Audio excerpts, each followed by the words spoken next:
नमस्कार दोस्तों, श्याम एजुकेशन परिवार की ऑनलाइन यूट्यूब क्लासेज में एक बार फिर से आपका स्वागत है। दोस्तों, बीएससी पार्ट सेकंड के बारे में अपन डिस्कस करेंगे इस लेक्चर में, जहां पे अपन ने समघात वाला पोर्शन कर लिया था। थर्ड ए भी कर ली थी, थर्ड बी भी कर ली थी और थर्ड सी भी कर ली थी। अपनी पीडी चल रही है। सबसे पहले तो दोस्तों, अभी तक अगर आपने चैनल को सब्सक्राइब नहीं किया तो सब्सक्राइब करें, वीडियोज़ को लाइक करें, ज़्यादा से ज़्यादा अपने दोस्तों तक शेयर करें। चलो अपन कंटिन्यू करते हैं। आज अपन समघात थर्ड की ए, थर्ड की बी, थर्ड की सी में तो अपने समघात अवकल समीकरण के बारे में पढ़ा था। आज थर्ड की अपन डी पढ़ेंगे।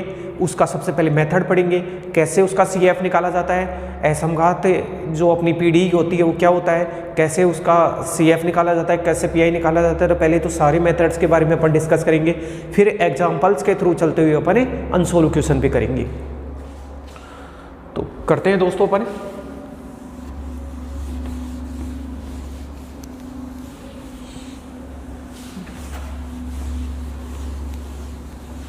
आप अपनी कॉपी में नोट करते जाओ इन क्वेश्चंस को और वीडियोस को ऑनलाइन पढ़ा करो आप।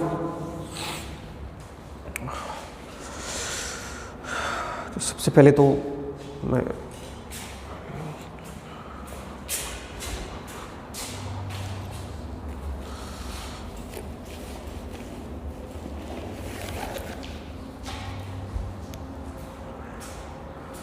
चले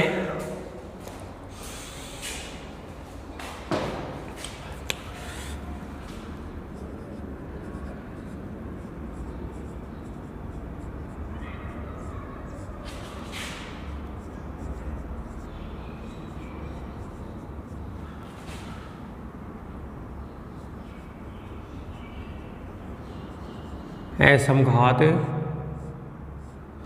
रेखिक आंशिक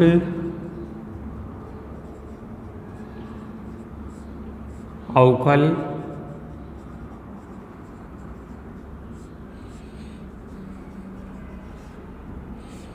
समीकरण।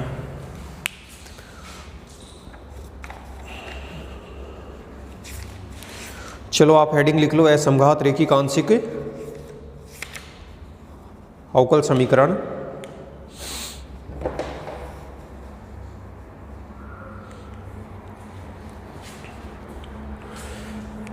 चलो मैं चेक कर लेता हूं कि भाई सब कुछ ठीक है अपना। ओके, सबसे पहले तो दोस्तों अपन बात करेंगे कि भाई ये जो असमघात रेखिक आंशिक अवकल समीकरण होता क्या है। तो इसकी डेफिनेशन के ऊपर बात करेंगे।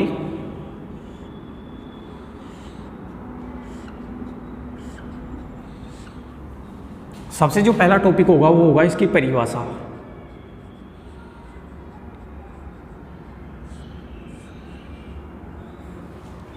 ठीक है भाई, तो परिभाषा लिखता हूं। एक आंशिक अवकल समीकरण है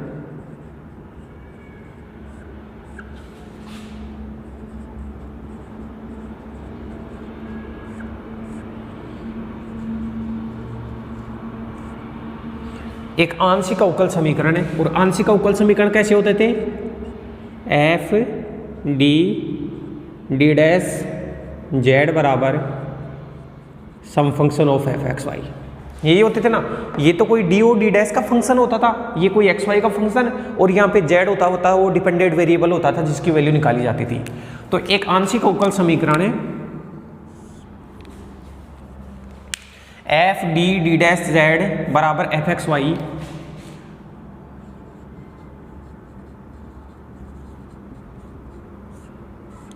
असमघात रेखिक आंशिक अवकल समीकरण कहलाता है।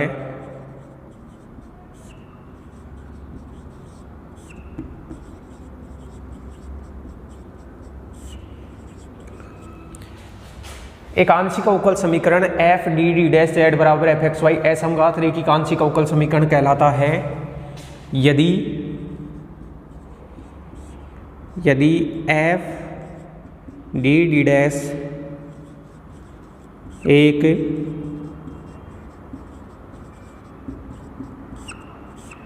असमघात फलन हो। तो ये आंशिक, ये है वो असमघात रेखिक आंशिक अवकल समीकरण कब कहलाएगा, जब ये असमघात हो। जैसे अपन ने 3.1, 3.2, 3.3 में पढ़ा था, उसमें प्रत्येक पद में डी और डी डैश की घातों का योग समान आ रहा था, लेकिन अब ऐसा नहीं होने वाला है। जैसे एक example,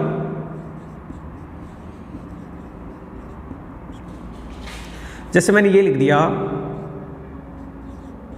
d² minus D dash plus T dash minus 1z बराबर x³ प्लस x² y, ये कोई इक्वेशन है। तो क्वेश्चन को देखते ही पता लग जाएगा कि भाई ये क्वेश्चन समघात का है या असमघात का। कैसे, देखो, दो घात, इस पद में दो घात, इसमें भी दो घात, यहाँ एक घात आ गई डी डैश की, और यहाँ न तो डी की घात है ना डी डैश की घात है। तो इस प्रकार का जो आंशिक अवकल समीकरण है वो क्या कहलाता है, असमघात रेखिक आंशिक अवकल समीकरण कहलाता है। और दोस्तों अपन ने अभी तक जो CF और PI निकालने के तरीके पढ़े हैं ना, वो केवल समघात के पढ़े हैं। आप उन तरीकों को असमघात के ऊपर मत लगा देना, वरना आपका क्वेश्चन गलत हो जाएगा। तो सबसे पहले तो जब भी जो थर्ड चैप्टर का क्वेश्चन आएगा तो आपको क्वेश्चन को देख के ये पता लगाना है कि दिया गया जो PDE का जो क्वेश्चन है वो समघात का है या असमघात का। उसके बाद में आपको पता लगेगा कि CF निकालने का तरीका कौन सा लगाना है और PI निकालने का तरीका कौन सा लगाना है। तो सबसे पहले क्वेश्चन की पहचान ये करनी है कि आपको ये पता लगाना है क्वेश्चन को देख के कि क्वेश्चन होमोजीनियस है या नॉन होमोजीनियस। तो ये non homogeneous linear partial differential equation है, तो उसका ये एग्जाम्पल हो गया। आप इसको कीजिए, फिर अपन कुछ CF निकालने के तरीकों के बारे में पढ़ेंगे। ठीक है, आप इसको एक बार राइट डाउन कीजिए।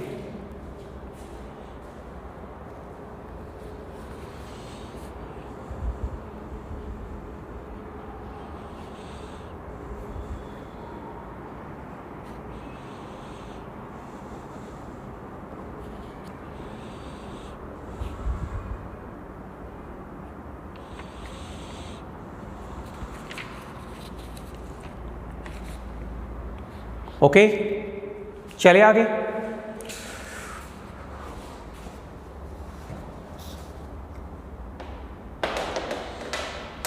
अब दोस्तों इस प्रकार का जो भी क्वेश्चन आएगा ना, उसको सोल्व करने के अपन दो तरीके पढ़ेंगे। दो तरीके कौन से पढ़ेंगे? पहला तरीका है जिसमें ये FDD डैश है उसको रेखिक गुणनखंडों में तोड़ा जा सकता है। पहले मेथड में तो इसको लीनियर फैक्टर में तोड़ा जा सकता है, और दूसरा अपन पढ़ेंगे जो अपने थर्ड के D में पढ़ रहे हैं या 3.4 में पढ़ रहे हैं, वो तो ऐसे क्वेश्चंस अपन पढ़ेंगे, ऐसे असमघात क्वेश्चन पढ़ेंगे जिनको लीनियर फैक्टर में तोड़ा जा सकता है।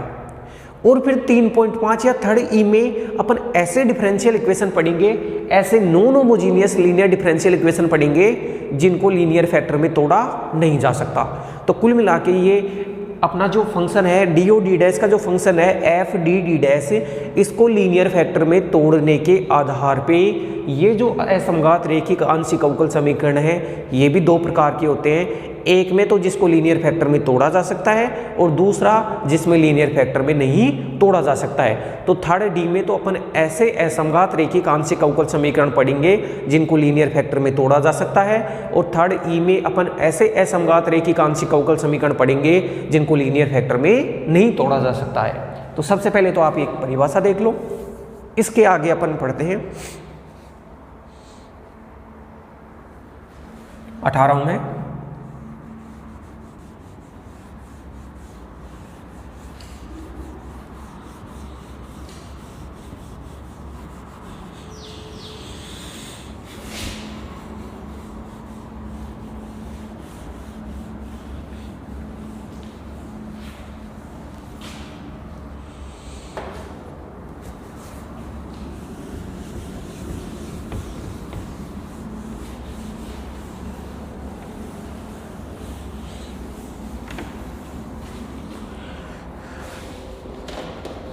ठीक है,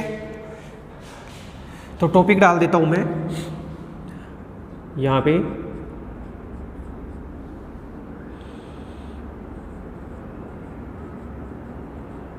ऐसे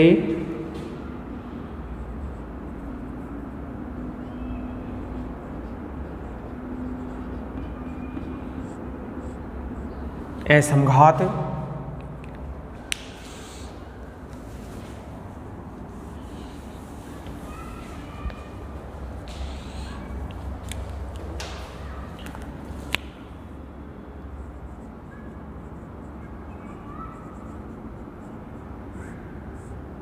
ऐसे असंघात रेखिक आंशिक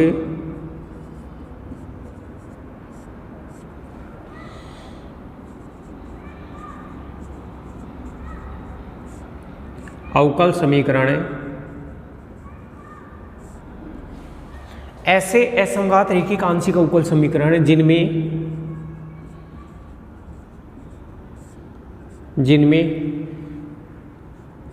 एफ डी डी डैश को रेखिक गुणनखंडों मतलब लीनियर फैक्टर, रेखिक गुणनखंडों में विभक्त किया जा सकता है,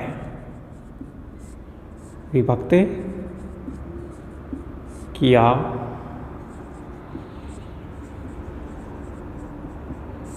जा सकता है। ये तो अपन पढ़ रहे हैं थर्ड डी के अंदर कि ऐसे असंघात रेखिक आंशिक अवकल समीकरण जिसमें एफ डी डी डैश को रेखिक गुणनखंडों में विभक्त किया जा सकता है। ठीक है, मैं लिखता हूं माना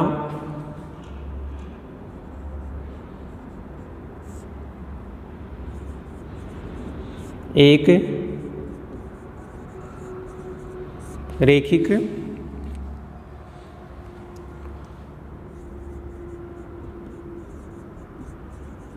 आंशिक, या असंघात भी लिख लेना,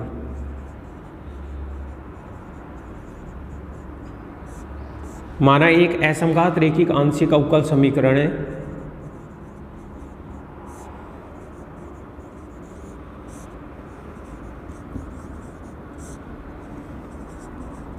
निम्न है। भाई वैसे तो अपन जानते हैं F D D dash z बराबर एफ एक्स वाई होता है, लेकिन लीनियर फैक्टर में तोड़ने के बाद में मान लो लीनियर फैक्टर ऐसे बन गए डी माइनस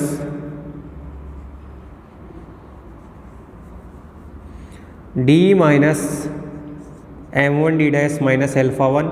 इनको याद रखना इस फॉर्मेट को, पहले तो D minus m one D dash करते थे, लेकिन यहाँ पे एल्फा वन कॉन्स्टेंट ये वो रहेंगे, तो D minus m one D dash alpha one, D minus m two D dash alpha to,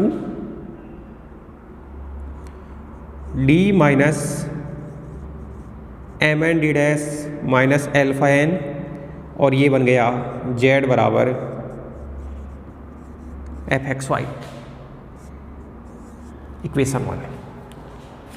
अपना जो लीनियर फैक्टर में तोड़ा जा सकता है इसको यहां से यहां तक, देखो दोस्तों ये यहां से यहां तक जो मैंने लिखा है ना, इसका मतलब क्या है, एफ डी डी डैश ही तो है, यहां से यहां तक की टर्म को एफ डी डी डैश, तो ये बन गया F D D dash z बराबर एफ एक्स वाई, और उस एफ डी डी डैश को लीनियर फैक्टर में तोड़ा जा सकता था, तो यहां से यहां तक मैंने लीनियर फैक्टर देख लिए, और ये m1 alpha 1 m2 alpha 2 mn alpha n ये सारे के सारे रियल या इमेजिनरी टाइप आएंगे।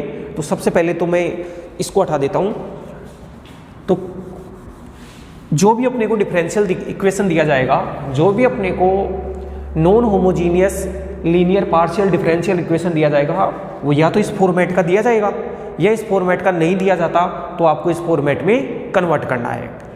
एक बार इस फॉर्मेट में आपका क्वेश्चन कन्वर्ट हो गया, एक बार इस फॉर्मेट में आपका क्वेश्चन कन्वर्ट हो गया, तो फिर आप निकालोगे उसका CF। क्या निकालोगे? CF सीधा। अब वो तरीके यहाँ नहीं लगेंगे, भाई D की जगह M रखो, D डैश की जगह 1 रखो, ऐसा कुछ भी नहीं होता है इसमें।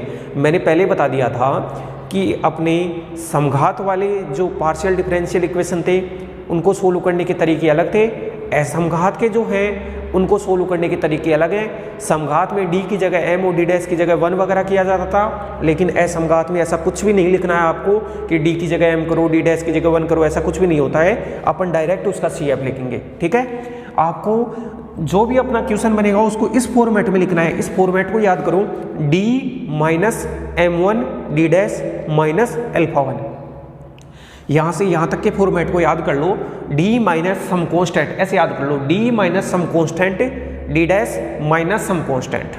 इस प्रकार से अपने क्वेश्चन को कन्वर्ट करना है। फिर अपन लिखेंगे उसके CF याद करने के तरीके। तो मैं यहाँ लिख देता हूँ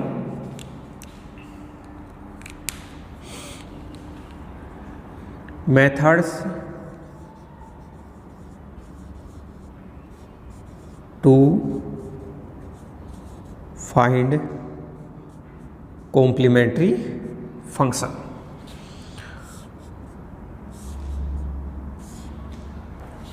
चलो दोस्तों इतना उतारिए आप। अब कॉम्प्लीमेंट्री फंक्शन याद करने की अपन मेथड लिखते हैं।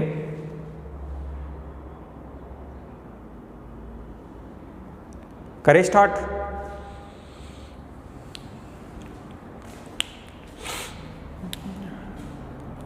ठीक है, तो सबसे पहला जो मेथड के बारे में अपन डिस्कस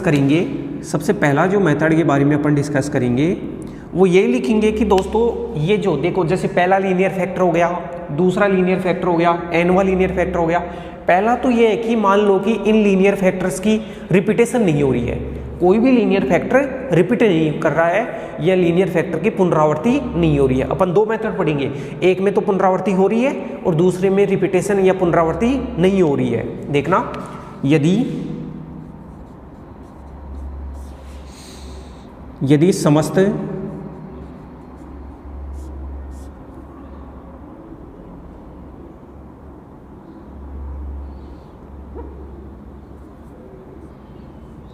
यदि समस्त रेखीय गुणनखंड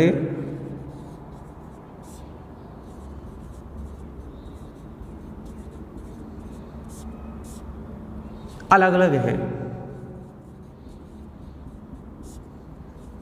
मतलब रिपीटेशन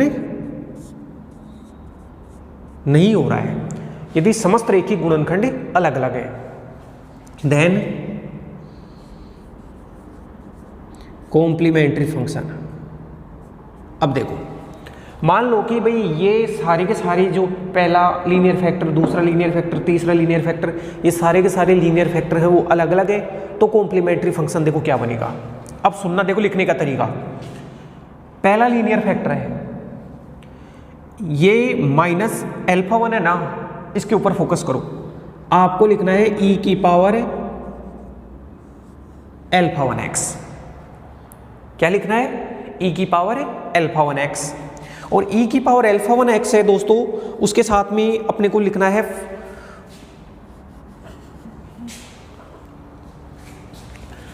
इसको। देखो e की पावर, ये जो अल्फा 1 है उसको लिखा। अच्छा याद रखना दोस्तों कि ये माइनस सिग्न होना चाहिए। पहले तो आप इस फॉर्मेट में चेंज करोगे, फिर इस अल्फा 1 को उठाओगे केवल। e की पावर अल्फा 1x फाई 1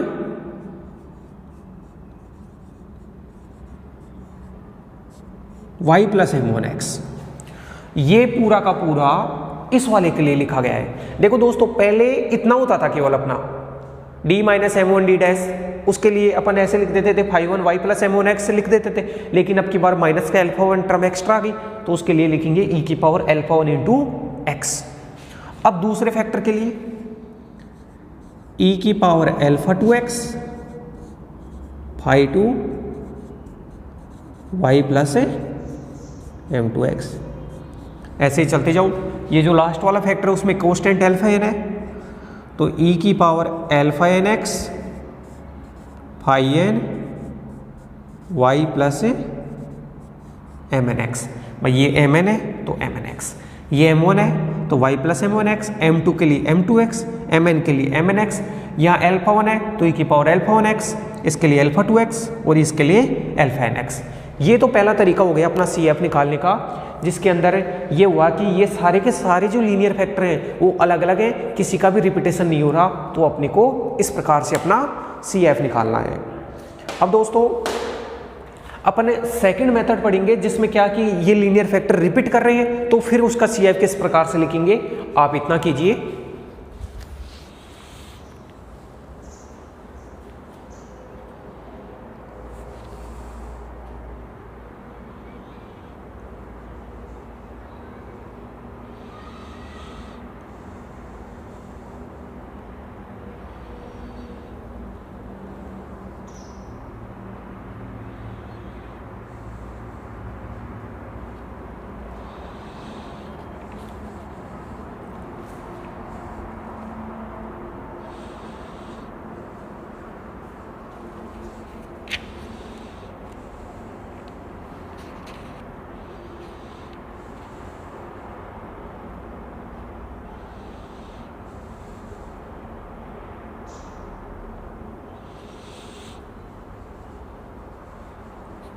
चलो,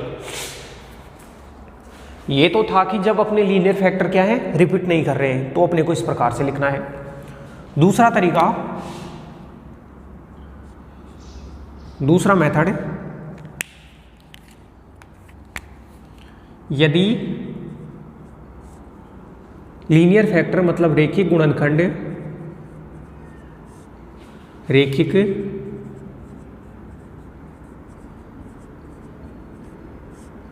गुणनखंडों की पुनरावृत्ति हो रही है, रिपीट कर रहे हैं,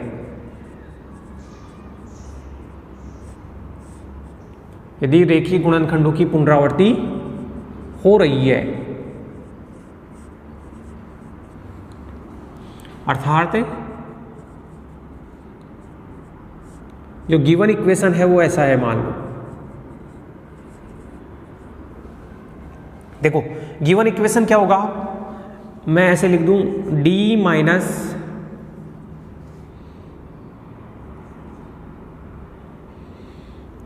एम डी डैश या m1 m2 वगैरह अपने को करना पड़ेगा। तो यहां से d minus m D dash minus alpha और उसकी पावर मैंने लिख दिया r इंटू जेड बराबर एफ एक्स वाई। भाई पहले तो यहां से यहां तक दिया जाता था, उसमें m1 m2 m3 mn आ रहे थे, लेकिन अब d minus m1 d dash minus alpha की पावर r इंटू जेड बराबर एफ एक्स वाई। तो देखो m m m r times आएंगे ना, ये वाला जो लीनियर फैक्टर है, ये वाला जो लीनियर फैक्टर है कितनी बार रिपीट हो रहा है, r टाइम्स रिपीट हो रहा है। ये वाला जो लीनियर फैक्टर है वो कितनी टाइम्स रिपीट हो रहा है, r टाइम्स रिपीट हो रहा है। और यहाँ पे जब अपने फर्स्ट मेथड के अंदर इस वाले को यूज में लिया था, इसमें तो कोई भी लीनियर फैक्टर था वो रिपीट नहीं हो रहा था, तो इस वजह से मैंने ये लिख दिया। और इसमें ये वाला जो लीनियर फैक्टर है वो कितने टाइम्स रिपीट हो रहा है, r टाइम्स रिपीट हो रहा है। तो दोस्तों आप CF लिखोगे, वो क्या लिखोगे, देखो सुनना ध्यान से। भाई पहला लीनियर फैक्टर है वो d minus m D dash minus alpha, दूसरा है वो भी d minus m D dash minus alpha, ऐसे r टाइम्स रिपीट हो रहा है। तो आप लिखोगे e की पावर, सारों में कांस्टेंट अल्फा है तो अल्फा एक्स, उसको तो ले लिया बार, e की पावर अल्फा एक्स। अब दोस्तों याद करो, समघात में अपन क्या करते थे, φ1 अगर कोई रिपीट करता था तो कैसे लिखते थे, φ1 y प्लस m1x प्लस φ2 गुणा में x आ जाता था, x φ2। तो वही काम यहाँ है, φ1 y प्लस mx m के लिए, फिर रिपीट कर रहा है तो x φ2 y प्लस mx, फिर से x square φ3 y plus mx plus dot dot, और कितने टाइम्स रिपीट कर रहा है, r टाइम्स रिपीट कर रहा है। दोस्तों अगर 2 बार रिपीट करता है तो यहां तक छोड़ देना है आपको, 2 बार रिपीट करता है r की जगह 2 है तो यहां तक छोड़ देना है x तक। अगर 3 बार रिपीट करता है तो x स्क्वायर तक लिखा जाता है, और r टाइम्स रिपीट कर रहा है तो x की power r minus 1 phi r y plus mx, ये बन गया अपना CF। और अगर आपको पता हो तो समघात में भी तो ऐसे ही किया था, मान लो 2 बार रिपीट करता है तो ऐसे लिखते थे φ1 y plus mx plus x φ2, यहाँ पे छोड़ देते थे। 3 बार रिपीट किया तो यहाँ तक, और r टाइम्स रिपीट किया तो यहाँ तक। बस एक्स्ट्रा टर्म क्या ही है, समघात और समघात का जो CF निकाला जाता है उसमें एक्स्ट्रा टर्म यहाँ पे तो यही तो आई है, e की पावर α1x, ये गुणा में आ गया। और ये क्यों आया है मैंने बता दिया, क्योंकि यहाँ पे α1 आ रहा है और यहाँ पे α2 आ रहा है तो α2।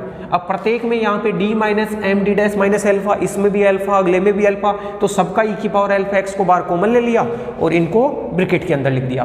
तो दोस्तों अपन ने थर्ड अपन d पढ़ रहे हैं, जिसमें अपने असमघात रेखिक आंशिक अवकल समीकरणों को हल कर रहे हैं। और असमघात में भी कौन से, असमघात में भी ऐसे रेखिक आंशिक अवकल समीकरण है जिनको लीनियर फैक्टर में तोड़ा जा सकता है। थर्ड डी में तो ऐसे जिनको लीनियर फैक्टर में तोड़ा जा सकता है, और थर्ड ई में ऐसे जिनको लीनियर फैक्टर में नहीं तोड़ा जा सकता है। तो जिनको लीनियर फैक्टर में तोड़ा जा सकता है तो मैंने लीनियर फैक्टर में तोड़ दिया। अब तोड़ा तो फिर आपके पास फिर से 2 नियम आ गए। लीनियर फैक्टर का रिपीटेशन है और लीनियर फैक्टर का रिपीटेशन नहीं है। इसमें मान लो लीनियर फैक्टर रिपीट नहीं कर रहे हैं तो इसके कोरस्पॉन्डिंग अल्फा 1 अल्फा 2 अल्फा 3 और ये आ जाएगा। अगर लीनियर फैक्टर रिपीट कर रहे हैं तो आपको देखना है कितनी बार रिपीट कर रहे हैं। e की पावर अल्फा एक्स तो सबके कॉमन 2 बार रिपीट कर रहे हैं तो यहाँ तक लिख दो, 3 बार रिपीट कर रहे हैं यहाँ तक लिख दो, 8 बार रिपीट कर रहे हैं तो यहाँ तक लिख दो। तो ये तो मैंने CF निकालने का पूरा तरीका बताया है। आप देखिए दोस्तों इसको,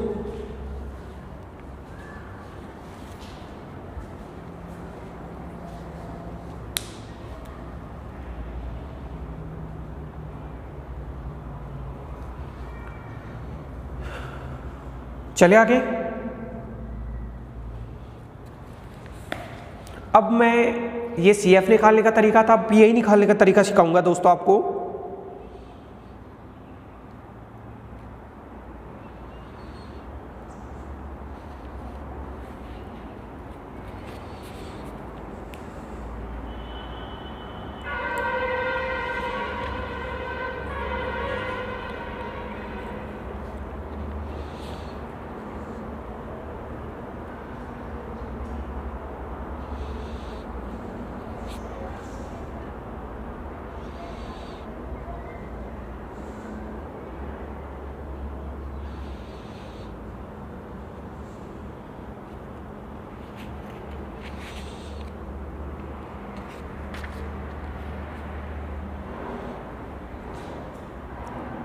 चले आगे।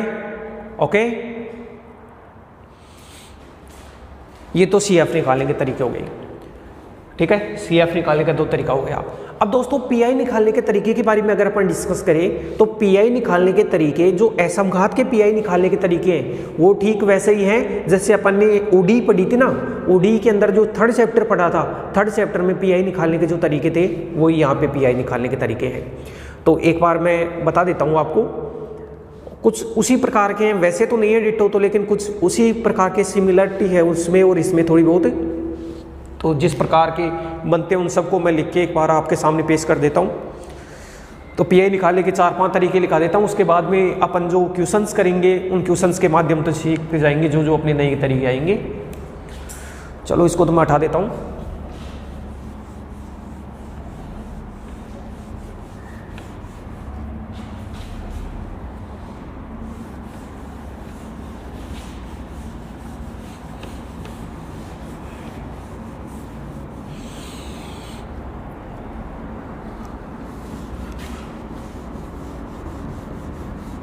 कुछ तरीके इजी भी हैं, कुछ मुश्किल भी हैं।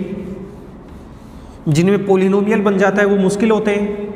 ये तो अपन ने ODE में पढ़ा था, जिन क्वेश्चन में पोलिनोमियल बन जाता है या 2 फंक्शन गुणा में हो जाते हैं ऐसे मुश्किल होते हैं। जिनमें एक साइन कोस या e की पावर x बनता है वो आसान होते हैं। जैसा ODE में पढ़ा था वैसा ही यहाँ पे है।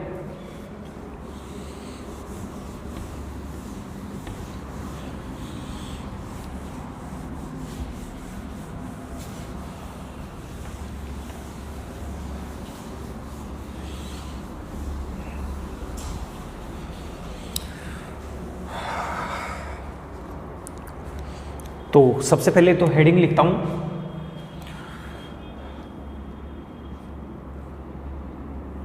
चलो 1 मिनट रुक जाओ, ये थोड़ा गीला है बोर्ड। तो PI निकालने के तरीके दोस्तों अपन ने 4 या 5 तरीके पढ़ेंगे। पहला तरीका तो पढ़ेंगे जिसमें मान लो कि fxy जो दिया जाता है, fxy की जगह कुछ एक्सपोनेंशियल फंक्शन हो। एक्सपोनेंशियल फंक्शन e की power ax plus by type का होगा। चलो एक तो दूसरा पढ़ेंगे अपने जो fxy दिया जाता है उसकी जगह साइन और कोस का फंक्शन हो, दूसरा वो पढ़ेंगे।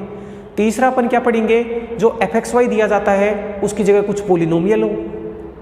पोलिनोमियल भी तो होते हैं ना, जैसे पोलिनोमियल में x की पावर 5 y की पावर 6 ऐसे कुछ आ गया। चौथा अपन पढ़ेंगे कि 2 फंक्शन है वो गुणा के अंदर है, तो फिर उनको कैसे सोल्व किया जाता है। तो सबसे पहले तो मैं लिखता हूँ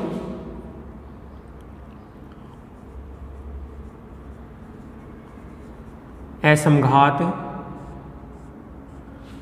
रैखिक आंशिक समीकरणों का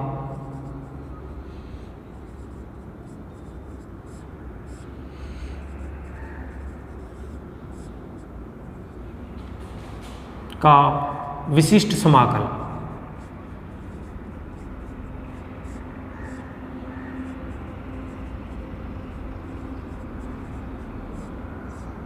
विशिष्ट समाकल बोले तो पार्टिकुलर इंटीग्रल।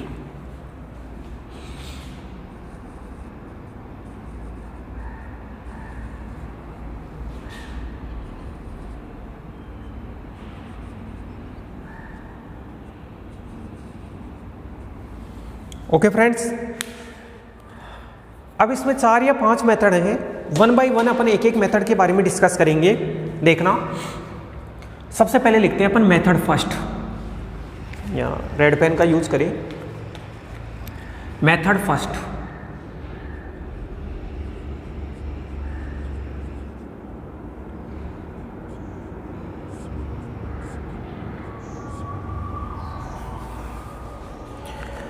मेथड फर्स्ट क्या है देखना, मान लो कि ऐसे निकालना है f D D dash z बराबर ऐसे आ गया ई की पावर ए एक्स प्लस से बी वाई, कुछ ई की power a x plus b Y, ऐसा अपने को क्वेश्चन दिया गया है। अब ए एक्स प्लस बी वाई का समघात, अगर ये एफ डी डी डैश समघात होता तो डायरेक्ट डी की जगह एम रख देते, डी की जगह अपन ए रख देते और डी डैश की जगह बी रख देते, तो आसानी से अपना आ जाता। समघात में ऐसे ही पढ़ा था, लेकिन असमघात में तरीका अलग है। देखो, तो जो पी आई होगा, पर्टिकुलर इंटीग्रल होगा इस क्वेश्चन का, वो क्या होता है 1/f D D dash e की power a x plus b y. Okay दोस्तों, ये होता है f D D dash e की power a x plus b y. अब मैं बता रहा था कि ये असमघात है, तो आप डायरेक्ट डी की जगह ए और डी डैश की जगह बी मत कर देना, वरना तो अपना क्वेश्चन है गलत हो जाएगा।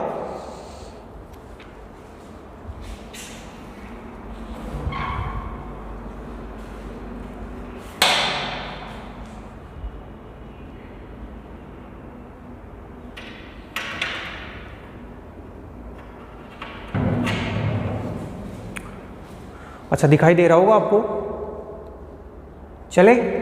तो मैं यही बता रहा था आपको कि आप यहाँ क्वेश्चन को देख के पता लगाना है कि भाई समघात है असमघात। असमघात है तो डी की जगह आप ए और डी डैश की जगह बी मत रखना। अब मेथड 1 में भी 2 सिचुएशन चलती हैं। मेथड 1 में भी केस फर्स्ट,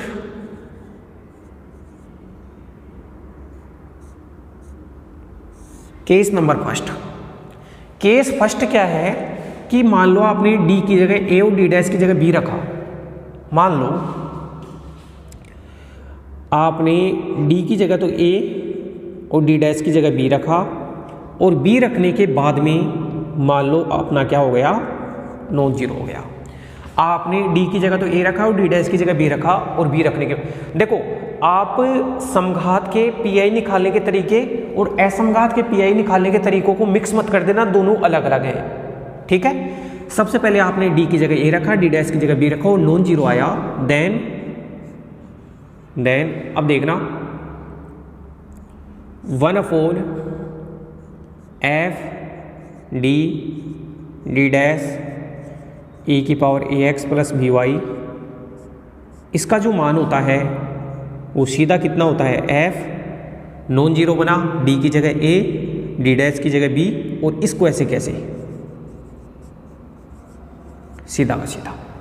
अब देखो उसमें क्या था समघात वाले में, फिर अगर डी की जगह ए और डी डैश की जगह बी रखने से नॉन जीरो बना, फिर अपन देखते थे कितनी घात का समघात है, 3 घात का समघात है, फिर 3 बार इंटीग्रेशन करते थे, ऐसे कुछ होता था। लेकिन इसमें ऐसा कुछ भी नहीं है, आपने सीधा डी की जगह ए पुट किया, डी डैश की जगह बी पुट किया, नॉन जीरो हुआ तो डायरेक्ट ये पहला तरीका तो ये है।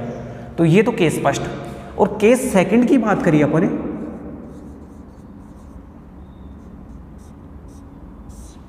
केस नंबर सेकंड में मान लो आपने क्या किया, डी की जगह तो ए रखा और डी डैश की जगह बी रखा, और ये रखने के बाद में इसका मान नॉन जीरो, सॉरी जीरो हो गया। पहली सिचुएशन में नॉन जीरो था और दूसरे में कितना हो गया, जीरो।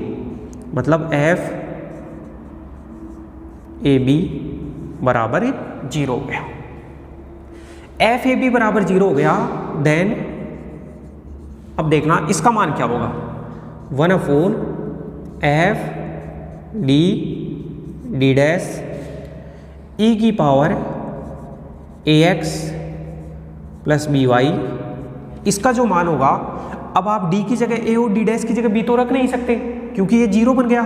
तो आप क्या करो दोस्तों, इसको इस फंक्शन को उठा के आगे लेके जाओ, इस फंक्शन को उठा के इसके आगे ले गए तो आगे ले जाओगे तो ये डी को तो बना के जाएगा, डी को तो बना के जाएगा डी प्लस ए, जैसे ओडी में पढ़ा था ना। इसको आगे लेके जाते हैं तो डी की जगह तो डी की जगह तो डी प्लस ए, यहाँ पे ए है ध्यान रखना एक्स का कोफिशिएंट, और डी डैश की जगह ये क्या बना के जाएगा डी डैश प्लस बी, और यहाँ पे कितना बच गया 1। अब इसको अपन सोल्व कर लेंगे। देखो क्या किया है मैंने कि जब आपने डी की जगह ए और डी डैश की जगह बी रखा और ये 0 हो गया तो उस सिचुएशन में अपन क्या करेंगे, इसको उठा के आगे लेके जाएंगे और ये आगे जाएगा तो डी की जगह तो डी प्लस ए बना के जाएगा, और डी डैश की जगह जहाँ भी डी डैश लिखा हुआ है उस डी डैश की जगह डी डैश प्लस बी बना के जाएगा, और यहाँ पे कुछ नहीं बचा तो उसकी जगह मैंने क्या कर दिया 1 कर दिया। ये तो पहला मेथड अपना, इसको कीजिए। ये तो एक्सपोनेंशियल टाइप का है जो बहुत ही आसान मेथड है, फिर मैं आपको मेथड सेकंड के बारे में डिस्कस करूंगा। इंपॉर्टेंट है भाई, ध्यान से समझना।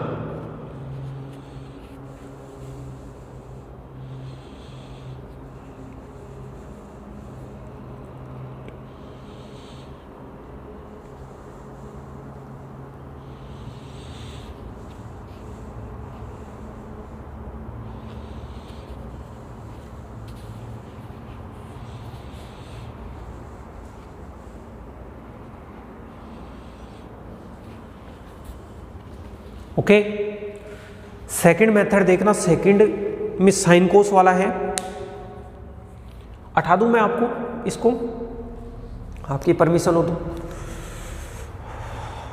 इंपॉर्टेंट है भाई, ये सबसे इंपॉर्टेंट लेक्चर है, ध्यान रखना। आगे जो भी क्वेश्चन होंगे उनके लिए 18 हूं मैं इसको।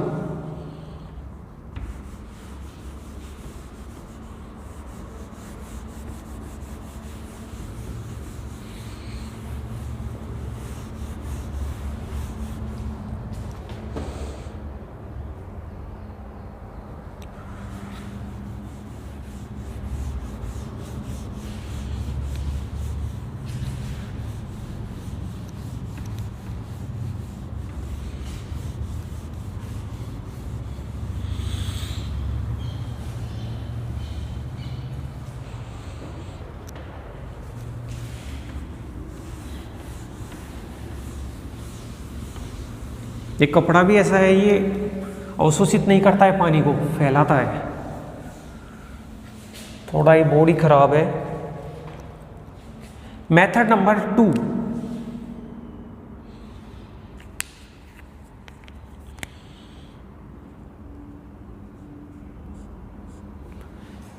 मेथड नंबर 2 क्या है देखना। मान लो ऐसा दिया हुआ है, सम फंक्शन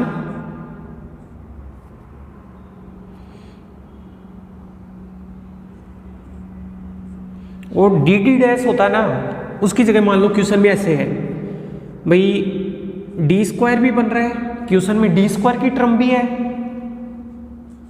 डी और डी डैश मल्टीप्लिकेशन में है वो टर्म भी है, और डी डैश स्क्वायर की टर्म भी है, बाकी डी की टर्म भी होगी और डी डैश की टर्म भी होगी और कांस्टेंट टर्म भी होगी। लेकिन उनके ऊपर फोकस नहीं करना है। किन के ऊपर फोकस नहीं करना है? मैंने ये बोला कि क्वेश्चन में भाई डी स्क्वायर की टर्म भी होगी, डी डी डैश की टर्म भी होगी, डी डैश स्क्वायर की टर्म भी होगी। इन 3 टर्मों के ऊपर फोकस करते हैं जब क्वेश्चन में क्या हो, एफ एक्स वाई की जगह sign a x plus B type, या तो ये हो या फिर इसी क्वेश्चन में कोस के साथ भी सेम ऐसा ही होता है, f D square D D dash square Z बराबर कोस a x plus b Y हो, इस टाइप का क्वेश्चन हो। तो दोस्तों जब साइन या कोस होता है राइट साइड में, जब एफ एक्स वाई की जगह साइन या कोस होता है, तो आपको अपना पूरा का पूरा जो फोकस करना है ना, वो D square D D dash और डी डैश स्क्वायर के ऊपर करना है, बाकी किसी भी टर्म के ऊपर नहीं करना है। अब देखना मेथड सेकंड। अब इसके अंदर दोस्तों देन पी आई, देखो अपन क्या लिखेंगे, then P I. P I क्या होता है, 1/, ये एफ डी, ये पूरा का पूरा, तो F D square D D dash square, और राइट साइड में साइन या कोस तो एक साथ ही लिख लेते हैं दोनों को, sign a x plus b y या फिर cos A x plus b Y. भाई साइन और कोस दोनों के लिए एक जैसा है, तो साइन या कोस। ये दोस्तों अब इसमें दो तरीके हैं, इसमें भी दो तरीके क्या है। अब देखो अगर ऐसा होता है ना, साइन इसके ऊपर फोकस करो, x का कोफिशिएंट तो है a और y का कोफिशिएंट कितना है b। आपको लिखना है डी स्क्वायर की जगह minus a square. D square की जगह कितना लिखना है, माइनस ए स्क्वायर। जैसे उडी में करते थे अपन, याद आया ना उडी में, तो डी स्क्वायर की जगह लिखना है माइनस का ए स्क्वायर। वहां केवल डी स्क्वायर की जगह लिखा जाता था क्या, वहां पे डी की जगह लिखा जाता था क्या, नहीं लिखा जाता था। फिर डी को तो डी स्क्वायर बनाते थे अपन वज्र गुणा वगैरह करके, तो डी स्क्वायर की जगह तो लिखना है माइनस का ए स्क्वायर। डी डैश स्क्वायर की जगह लिखना है माइनस का बी स्क्वायर, और डी डैश की जगह लिखना है माइनस का ए बी। लिख दिया। और ऐसा लिखने के बाद में मान लो कि ये 0 बन गया। क्या बन गया, 0। तो मैं यहाँ दर्शा देता हूं, आपको डी स्क्वायर की जगह तो लिखना है माइनस का ए स्क्वायर, आपको डी डैश की जगह लिखना है, ए को बी से गुणा करके माइनस लगाना है, और डी डैश स्क्वायर की जगह आपको लिखना है माइनस का बी स्क्वायर। इन तीनों को याद कर लो, डी स्क्वायर की जगह minus a square, D dash की जगह माइनस ए बी, और डी डैश स्क्वायर की जगह माइनस बी स्क्वायर। ये यहाँ पे लिखने के बाद में दो केस पढ़ेंगे। एक केस में तो ये 0 हो जाए और दूसरे केस में 0 ना हो। तो 0 हो जाए तो कैसे करेंगे, 0 ना हो तो कैसे करेंगे। तो मेथड जो सेकंड है उसमें भी दो केस चलेंगे। तो case number first,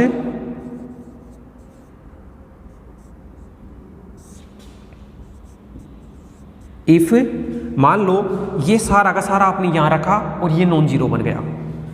if F, देखो डी स्क्वायर की जगह कितना लिखेंगे, माइनस का ए स्क्वायर, डी डैश की जगह माइनस ए बी, और डी डैश स्क्वायर की जगह माइनस बी स्क्वायर, और इसका मान कितना आ गया, नॉन जीरो आ गया। आपने ये मान उठा के यहाँ रखे और रखने के बाद में नॉन जीरो आ गया। नॉन जीरो आ गया तो देन अब देखो पी आई, ये तो आसान है, नॉन जीरो आ जाएगा वो तो आसान बन जाएगा अपना। कैसे, 1/f D square D dash square sine a x plus b y, या फिर cos a x plus b y. इसका जो मान होगा, इसका मान होगा, आपने डी स्क्वायर की जगह माइनस का ए स्क्वायर रखा, डी डैश स्क्वायर की जगह माइनस का बी स्क्वायर रखा, और डी डैश की जगह माइनस ए बी रखा, और रखने के बाद में ये सारा का सारा जो बना वो क्या बन गया, नॉन जीरो। तो डायरेक्ट रख दो। इसका जो मान होगा वो कितना होगा, f minus a square minus a b minus b square, और इनको ऐसे कैसे, अगर साइन है तो साइन कर दो, और कोस है तो कोस कर दो, ए एक्स प्लस बी वाई। देखो क्या है कि आपने डी स्क्वायर की जगह तो माइनस ए स्क्वायर रखना है, डी डैश की जगह माइनस ए बी, और डी डैश स्क्वायर की जगह माइनस बी स्क्वायर, और यहाँ रख देना है। रखने के बाद में दो सिचुएशन बनेगी, एक तो नॉन जीरो और दूसरी जीरो वाली। तो पहले केस में नॉन जीरो की सिचुएशन ले ली। अगर नॉन जीरो है तो सीधा का सीधा इसका मान जो होगा, इसका जो मान होगा वो पूरा का पूरा ये हो जाएगा। साइन है तो साइन, कोस है तो कोस, और इस पूरे का मान ये लिख दो, ये नॉन जीरो हो गया। ये तो फर्स्ट केस। जब इनको क्वेश्चंस पे अप्लाई करेंगे तो बहुत आसान है ये, लेकिन तरीके सिखाना जरूरी है आप क्वेश्चन करने से पहले, क्योंकि तरीके सीखने में आ गए या समझ में आ गए तो बहुत आसान चीज़ें हैं सारी। चले फिर आगे, ये तो फर्स्ट केस था।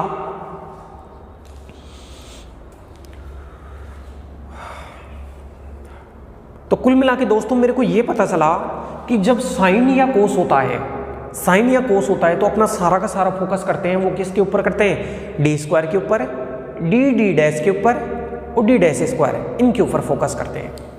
चलो मैं इसको रफ कर देता हूं। ये केस नंबर फर्स्ट हो गया।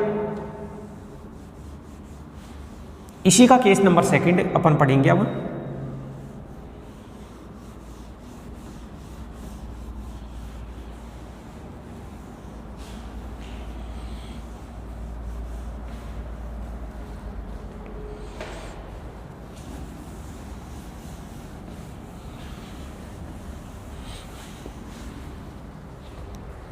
उतारिए आप केस नंबर फर्स्ट को।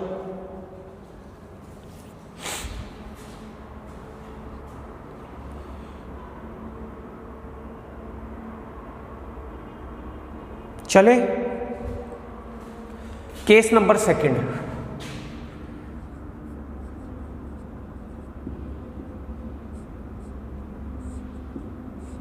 इसी का पढ़ रहे हैं केस नंबर सेकंड। और केस नंबर सेकंड में मान लो ये 0 हो जाए। If F D square D dash square और इसका मान कितना हो गया, 0। अब दोस्तों मान लो इसका मान 0 हो गया।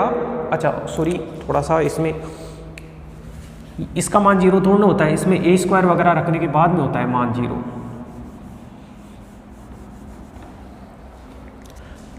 अगर मान लो आपने क्या किया, डी स्क्वायर की जगह तो माइनस ए स्क्वायर रखा, डी डैश की जगह रखा माइनस का ए बी और डी डैश स्क्वायर की जगह रखा माइनस का बी स्क्वायर।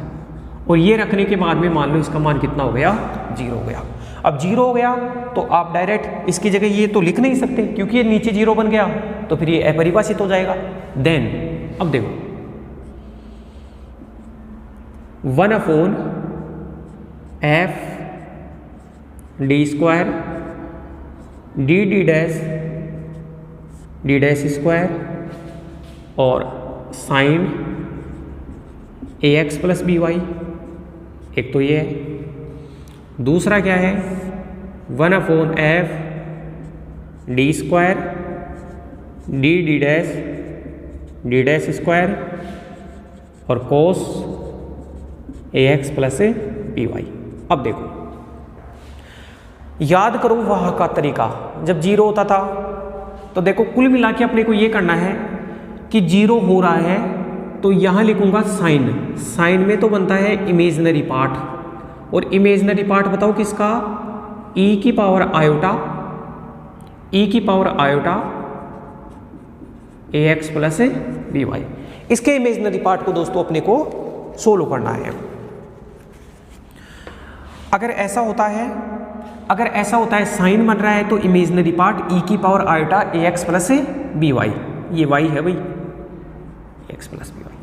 अगर कोस बनता है तो रियल पार्ट, rp बोले तो रियल पार्ट e की power iota ax plus b Y.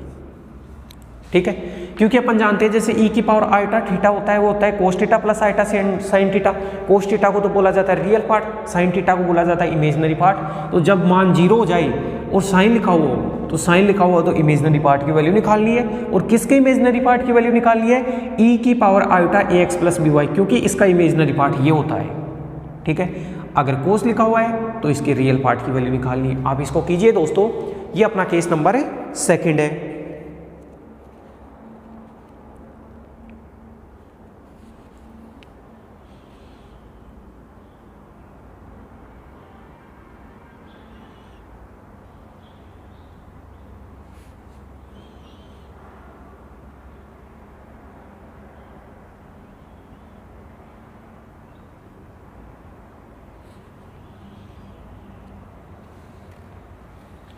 Next, ये केस नंबर सेकंड है जिसके अंदर रखने के बाद में अपना क्या हो जाता है, 0।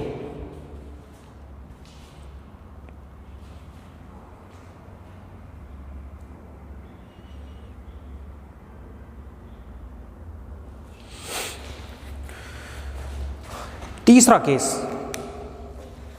केस मान लो कि दोस्तों कोई पोलिनोमियल टाइप बन जाए।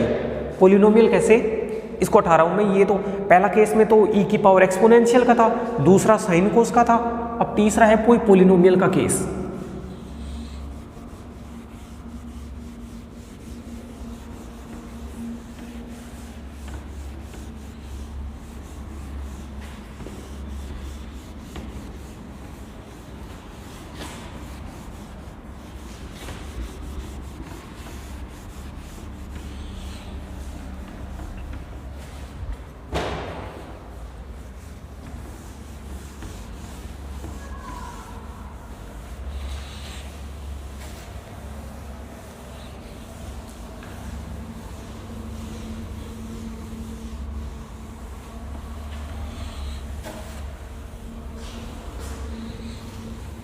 देखो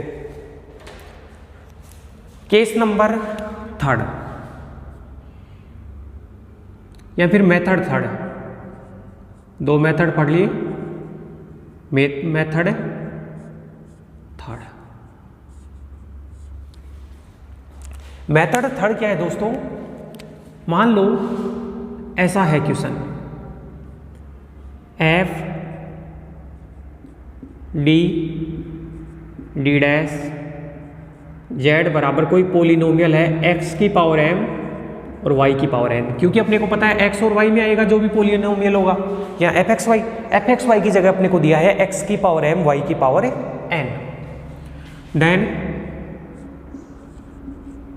इसका जो पी आई होगा, जो पर्टिकुलर इंटीग्रल होगा पी आई, देखो पी आई कितना होगा 1/f डी डी डैश, और ये एफ एक्स वाई बोले तो एक्स की पावर एम वाई की पावर एम। ये बन गया इसका पी आई। अब दो तरीके पढ़ेंगे। अब जो अपन जो केस पढ़ेंगे, इसको जो सॉल्यूशन पढ़ेंगे वो इन एम और एन के ऊपर डिपेंड करता है। एक्स की पावर और वाई की पावर, एक्स की पावर तो एम है और वाई की पावर एन है, इनके ऊपर डिपेंड करता है। तो केस नंबर अगर अपन फर्स्ट पढ़े, इफ m से बड़ा है n, अगर मान लो m से बड़ा क्या है, m से बड़ा है n, then f D D dash को d अपॉन डी डैश की घातों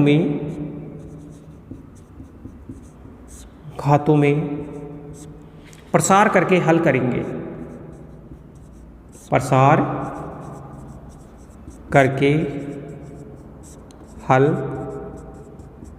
करेंगे।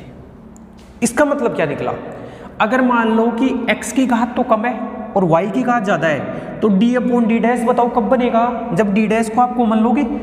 अरे मान लो ऐसे लिखा हुआ है d D dash plus D, ऐसे कुछ लिखा हुआ है, इंटू जेड बराबर एक्स वाई स्क्वायर। आपने देखा y की घात ज़्यादा है, x की घात कम है, डी डैश को कॉमन लिया, तो ये कितना बना d plus D upon D dash, तो d अपॉन डी डैश बन गया। तो ऐसा बनाना है अपने को, d अपॉन डी डैश की घातों में प्रसार करेंगे कब, जब y की घात ज़्यादा हो, x की घात कम हो। दूसरा केस,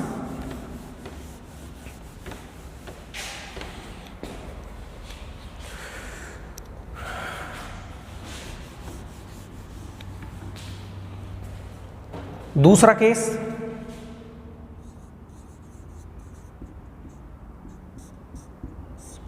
सेकंड, यदि m बड़ा हो n से, m बड़ा हो n से मतलब x की पावर तो ज्यादा हो और y की पावर कम हो, तब या then f D D dash को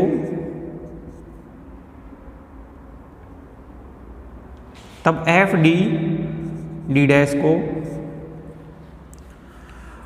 ज्यादा किसकी है, ज्यादा घात है x की, कम घात है y की, को डी डैश अपॉन डी की घातों में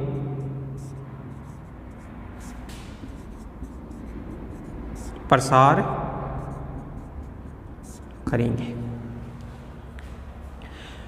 तो कुल मिला के ये पता चला, अगर y की घात ज़्यादा है तो d डैश को कॉमन ले लो, d डैश को कॉमन ले लोगे तो ऑटोमेटिक d डैश हर के अंदर आ जाएगा। अगर x की घात ज़्यादा है तो d को कॉमन लेना है, d को कॉमन लेंगे तो ऑटोमेटिक d हर में आ जाएगा और अंश में d डैश बन जाएगा। और केस नंबर थर्ड है, मान लो कि x और y दोनों की घात समान हो जाए, कि x की घात भी 3 है, y की घात भी 3 है, या x की घात भी 2 है, y की घात भी 2 है। केस नंबर थर्ड में है कि यदि m बराबर n हो तो, अगर m बराबर n हो जाए तो आप इस सिचुएशन और इस सिचुएशन में से किसी भी सिचुएशन को अपना सकते हो। इसका मतलब है कि इस सिचुएशन के अनुसार तो d डैश को कॉमन ले सकते हो और इस सिचुएशन के अनुसार d को कॉमन ले सकते हो, कोई इफेक्ट नहीं पड़ेगा आंसर में। तो मैं बोलूँ यदि m बराबर n हो तो उपरोक्त दोनों स्थितियों में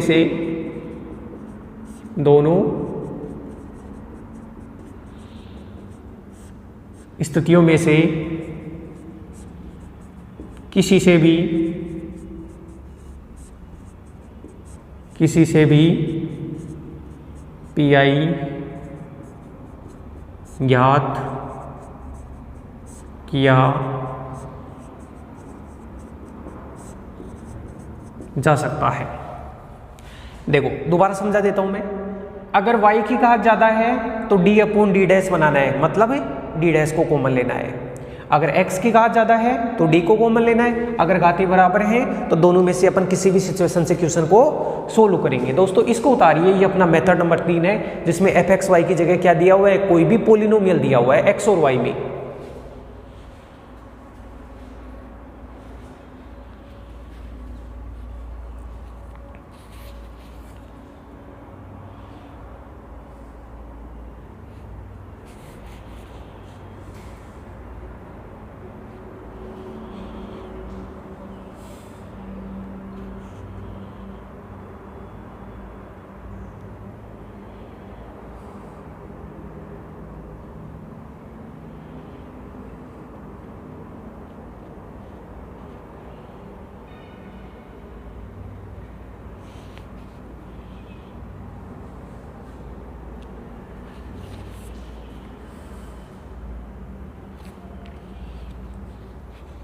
चले आगे, ये अपना मेथड नंबर 3 है। अब अपन अंतिम मेथड के बारे में चर्चा करेंगे। एक मेथड और है जिसके अंदर कोई भी एक्सपोनेंशियल फंक्शन और कोई भी एक्स वाई का फंक्शन गुणा में हो।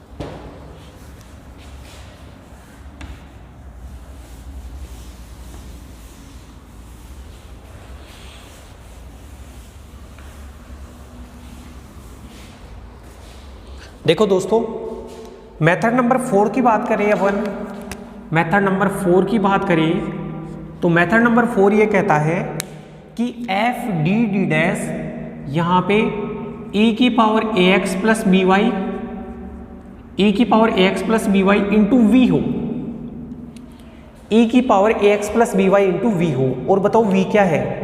v जो है वो किसका फलन है? कोई भी एक्स वाई का फलन है। जैसे v की जगह एक्स स्क्वायर प्लस वाई आ गया या एक्स वाई स्क्वायर आ गया, तो v है वो एक्स वाई का फलन है।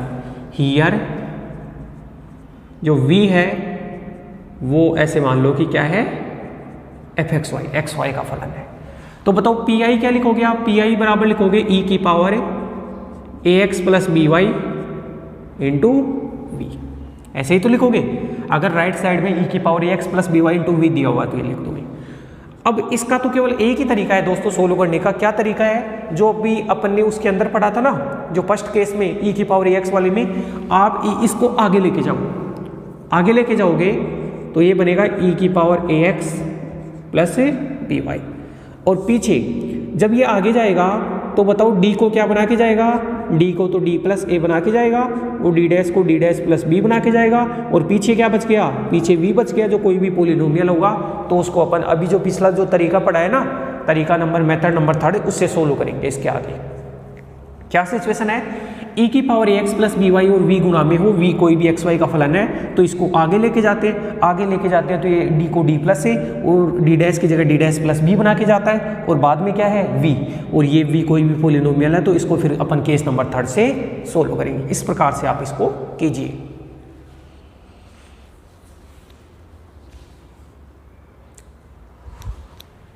चलो ये मैंने सारे तरीके बता दिए हैं आपको CF और PI वगैरह निकालने के।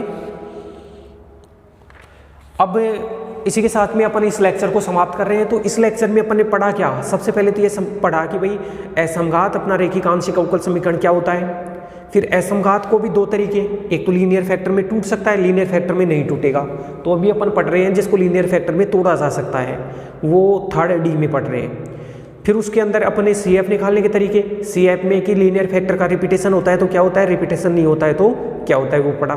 फिर PI निकालने के 4 तरीके पढ़े। पहले में e की power ax plus b y, आप d की जगह a और d डैश की जगह b रखो, अगर 0 हो रहा है तो आप उनको आगे ले जाना, वो d को d प्लस a और d डैश की जगह d डैश प्लस b बना के जाएगा।